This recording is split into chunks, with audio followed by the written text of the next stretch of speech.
Salt and pepper calamari. It's a beautiful way of doing it. That's why it's so common on restaurant menus. Really lets the calamari speak for itself. So here I have my calamari from earlier. You can buy calamari in two ways. Here's one that's not cleaned, but here's the easy option, the one that is cleaned. So for our dish today, we're going to need to make rings. In order to make those rings, we just cut the tube across it and cut it nice and thin. You don't want to make your rings too fat because otherwise the outside will be overcooked and the inside will still be raw. So just cutting nice thin tubes like this.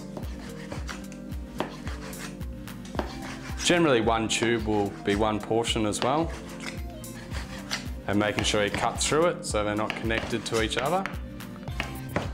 And that will be fine. So for this calamari, we're going to coat it in flour. This makes it nice and crispy. To our flour in goes the salt and pepper, as the name suggests. When we use flour to coat it, it protects it also, and it stops the calamari from overcooking. And as I said, makes it nice and crispy. So plenty of salt, plenty of pepper, and in go our rings. Give them a nice dusting. Work it through with your hands, making sure they're nice and evenly coated. Once they're coated like that,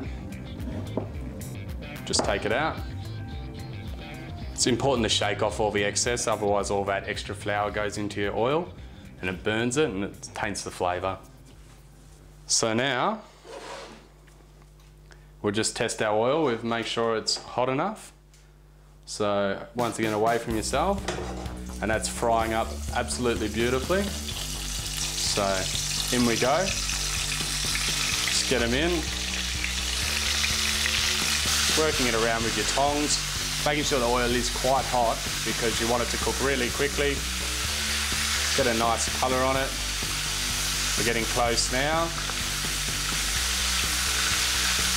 And take our plate with the paper towel and grab it out. So when you're cooking calamari, it's really important to either cook it really quickly or for a long time. When you're frying it, you always cook it really quickly.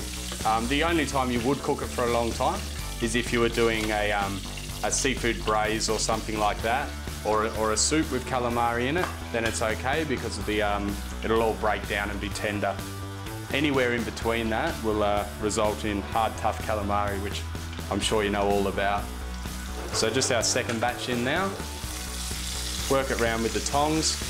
So you want it in the fryer now for about 15 to 20 seconds. It's always better to underdo calamari than to overdo it. So second batch is ready now, we'll just take that out. When it's ready, you can also see it stops sizzling as hard. So we'll take that out nice and quickly and we'll prepare our salad. So once again, take the oil off just to avoid any disasters. So we'll need a plate and the ingredients for our salad, which is 100 grams of rocket, a tablespoon of balsamic, and just some nice olive oil. So we have our bowl here, we'll add our rocket too. Just a bowl that's big enough to toss your salad nicely. Add your balsamic and your oil, just about a teaspoon of oil. Add some salt in there too and give it a stir. Working it through till it's nicely coated.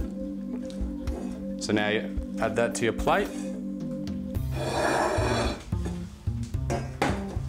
Grab your tongs from before and just put your calamari on top. It's important to serve the calamari quite quickly after you've cooked it, because otherwise if it sits there, it'll go tough. So nice and quickly. So there it is, salt and pepper calamari on a rocket and balsamic salad. That'll make a beautiful entree, and if you want a beautiful main, after the break, we're gonna make garlic prawns with saffron rice.